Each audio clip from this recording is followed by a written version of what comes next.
हे नमस्ते दोस्तों, market minds के यूट्यूब चैनल पे आपका स्वागत है। मैं लोकेश आज अपना नया वीडियो लेके आया हूं। दोस्तों आज के वीडियो में हम स्टॉक मार्केट के बहुत ही इंटरेस्टिंग कंसेप्ट 3D चार्टिंग के बारे में पढ़ेंगे। क्या आपको पता है मोस्ट ऑफ दी लोग ट्रेडिंग में फेल क्यों होते हैं? कि वो चार्ट और इंडिकेटर के कंसेप्ट को समझने में फेल हो जाते हैं। मल्टीपल टाइम फ्रेम पे चार्ट का कैसे यूज करना है, इसको वो सिग्नल टाइम फ्रेम पे यूज करते हैं, उसी से वो अपने सिग्नल जनरेट करते हैं और फिर वो उस बेस सिग्नल टाइम फ्रेम के बेस पे अपनी ट्रेड लेने को रेडी हो जाते हैं। और ये बहुत ही डेंजरस हो सकता है या फिर वो उनके लिए एक नुकसान का सौदा हो सकता है। 3D या 3 डायमेंशनल में ही किसी चार्ट को मॉनिटर करना है। अब आपके दिमाग में शायद आ रहा होगा कि 3D चार्टिंग क्या है और 3 डायमेंशनल चार्ट कहते किसे हैं। तो 3D चार्टिंग में आपको अपने ट्रेडिंग पर पर्सपेक्टिव के अकॉर्डिंग होल्डिंग पीरियड को सेलेक्ट करना है और उसके अकॉर्डिंग आपको अपनी 3D चार्टिंग का एनालिसिस करना है या उसके अकॉर्डिंग अपने स्टॉक्स का 3D चार्ट पे एनालिसिस करना है। लाइक एग्जांपल से हम देखते हैं कि अलग अलग टाइम फ्रेम पे, जैसे कि अगर आप इंट्राडे ट्रेडर है, आपने कोई स्टॉक आज ही खरीदा, आज ही आपको बेचना है, तो ऐसे में अगर आपको उस टाइम फ्रेम पे चार्ट का एनालिसिस करना है तो आप उस पे 15 मिनट के चार्ट का यूज करेंगे। सपोज आप पोजिशनल ट्रेडर है कि आज आपने किसी स्टॉक को खरीदा, आप 3 महीने से 6 महीने के बीच में किसी स्टॉक को होल्ड करके रखना चाहते हैं, तो आप उस स्टॉक का एनालिसिस डेली चार्ट पे कर सकते हैं। एंड अगर आप लॉन्ग टर्म इन्वेस्टर है कि अगर आपको लॉन्ग टर्म इन्वेस्टमेंट करनी, आज आपने किसी स्टॉक को खरीदा, उसको आप 6 महीने तक अपने पोर्टफोलियो में होल्ड करके रखना चाहते हैं, 12 महीने तक, अब 3 साल या 5 साल या उससे ज्यादा के टाइम के लिए, तो ऐसी कंडीशंस में आपको किसी भी स्टॉक के वीकली टाइम फ्रेम पे उसके चार्ट का एनालिसिस करना होगा। अब आपको अपने ट्रेडिंग पर्सपेक्टिव के अकॉर्डिंग एक और आगे का एनालिसिस करना होगा कि आप जिस टाइम फ्रेम पे चार्ट एनालाइज कर रहे हैं उसके एक सेगमेंट नीचे और एक सेगमेंट ऊपर के चार्ट को भी आपको देखना होगा। लाइक इसके भी एग्जांपल से हम समझते हैं कि सपोज आप इंट्राडे ट्रेडर है, आप 15 मिनट का चार्ट आपका मेजर चार्ट होगा जिसपे आपको सबसे फोकस करना है, बट टाइम फ्रेम 5 मिनट के टाइम फ्रेम आपके एंट्री के लिए सुटेबल टाइम फ्रेम होगा, आपकी एग्जिट के लिए सुटेबल होगा, और 60 मिनट इट मींस की 1 आवर के टाइम फ्रेम पे आप अपने वो आपका मेजर टाइम फ्रेम होगा और इस पे आप अपने सपोर्ट और रेजिस्टेंस ड्रॉ कर सकते हैं। सपोज अगर आप पोजिशनल ट्रेडर है तो इसमें आप अपनी एंट्री और एग्जिट जो है वो 1 आवर के टाइम फ्रेम पे बनाएंगे। जो आपका फोकस टाइम होगा जिसपे आप अपने स्टॉक्स का कंप्लीट एनालिसिस देखेंगे वो डेली टाइम फ्रेम होगा, और आपके मेजर सपोर्ट एंड जो रेजिस्टेंस है वो आपको अपने वीकली टाइम फ्रेम पे ड्रॉ करने होंगे। अगर आप इन्वेस्टर है, अगर आपको 2 साल 5 साल के होराइजन के लिए इन्वेस्ट करना है तो आपको डेली टाइम फ्रेम पे स्टॉक को देखना होगा, उसमें एंट्री और एग्जिट का डिसीजन बनाना होगा। वीकली टाइम फ्रेम आपका फोकसिंग टाइम फ्रेम है कि उसमें ट्रेंड कैसा है, क्या कर रहा है।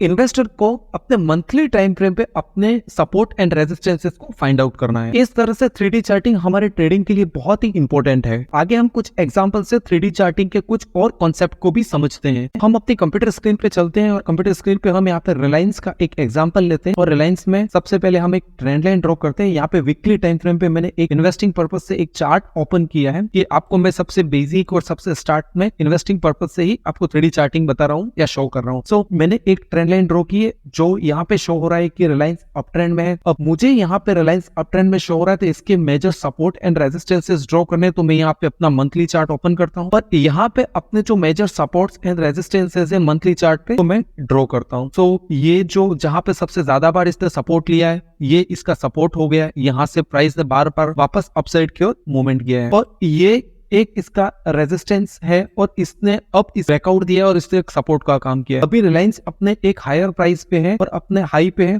तो ये इसके लिए एक रेजिस्टेंस अभी 3000 का साइकोलॉजिकल लेवल भी है, तो ये इसके लिए एक रेजिस्टेंस लेवल अभी हो सकता है। मुझे यहाँ पे इस टाइम फ्रेम से, मंथली टाइम फ्रेम से मुझे यहाँ 2 सपोर्ट मिल गए। एक सपोर्ट ये पहले से मेरे पास नीचे है, एक अगेन अगर मैं नीचे ड्रॉ करूँ तो एक सपोर्ट मुझे यहाँ पे और मिल रहा है जिसको इसने ब्रेकआउट किया और अगेन इन कैंडल्स ने यहाँ पे अपना सपोर्ट बनाया। सो इस तरह से ये कुछ सपोर्ट मुझे मेजर सपोर्ट लेवल मिल गए जिन पे मुझे फोकस करना है अपनी इन्वेस्टिंग के लिए, और ये ऊपर कुछ रेजिस्टेंसेस बन रहे हैं। अगर ये कैंडल्स ये नीचे की ओर रेजिस्टेंस को ब्रेक करता है, सपोर्ट को ब्रेक करता है, तो ये रेजिस्टेंस का काम करेगा। एक और एग्जांपल हम ट्रेडिंग के पर्सपेक्टिव से देखते हैं, और अगर मुझे एंट्री और एग्जिट के अपने डिसीजन लेने हैं तो मैं यहाँ पे अपना डेली चार्ट ओपन करके और अपनी एंट्री और एग्जिट के बारे में सोच सकता हूँ। जैसे कि अभी रिलायंस अपने टॉप पे है और ये रेजिस्टेंस को फेस कर रहा है, अगर ये इस सपोर्ट तक थोड़ा नीचे आता है तो मैं इस सपोर्ट पे एंट्री लेने की बारे में सोच सकता हूँ। अगर ये सपोर्ट पे सपोर्ट लेता है नीचे आके और वापस अपना मूवमेंट अपसाइड देता है तो। एक और एग्जांपल हम देखते हैं जो हमारे ट्रेडिंग पर्सपेक्टिव से होगा। इसमें 1 डे के टाइम फ्रेम पे हमने चार्ट को ओपन कर लिया है, ये हमारा जो फोकस टाइम है, और यहाँ पे state bank of India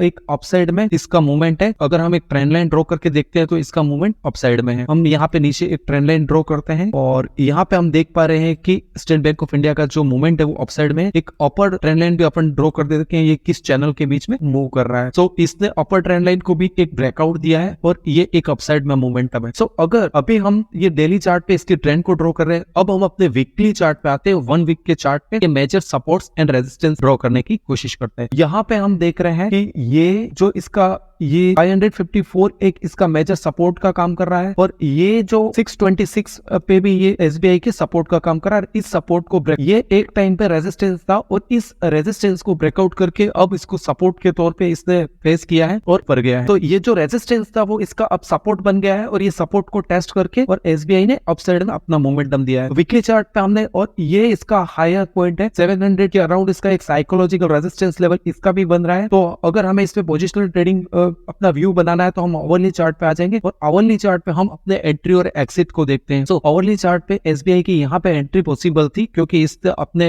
resistance को ब्रेकआउट किया था और उसको सपोर्ट के तौर पे बनाया था। अगेन यहाँ पे ये अपने रेजिस्टेंस के पास ट्रेड कर रहा है और इसने 3 कंटिन्यू रेड कैंडल बनाई है और एक्सपेक्टेशन है कि इसका वॉल्यूम भी हाई होगा। इस तरह से अभी हम यहाँ से अपनी एंट्री लेने से बचेंगे, अपने सपोर्ट को टेस्ट करके वापस ऊपर जाने की कोशिश करेगा, कोई ब्रेकआउट बनाएगा तो हम इसमें एंट्री लेंगे। इस तरह से हम 3D चार्टिंग को समझ पा रहे हैं और 3D चार्टिंग का कंसेप्ट बहुत इंपॉर्टेंट है। आप किसी भी स्टॉक्स में ट्रेड लें या फिर आप अपने लिए किसी भी स्टॉक का एनालिसिस करना है, टेक्निकल एनालिसिस सीख रहे हैं तो आप 3D चार्टिंग का यूज करें और अपने होराइजन को देखें कि आपको किस टाइम फ्रेम पे इन्वेस्टिंग करनी है, ट्रेडिंग करनी है या फिर पोजिशनल ट्रेडर बनना है और इसके अकॉर्डिंग आप अपने मल्टीपल टाइम फ्रेम पे अपनी ज्यादा से ज्यादा प्रैक्टिस करें और अपनी ट्रेडिंग की एक्सरसाइज जरूर करें और आप 3D चार्टिंग के कॉन्सेप्ट को जरूर समझें। दोस्तों आज का वीडियो यही खत्म करते हैं। वीडियो को लाइक शेयर सब्सक्राइब जरूर करें। जय हिंद साथियों।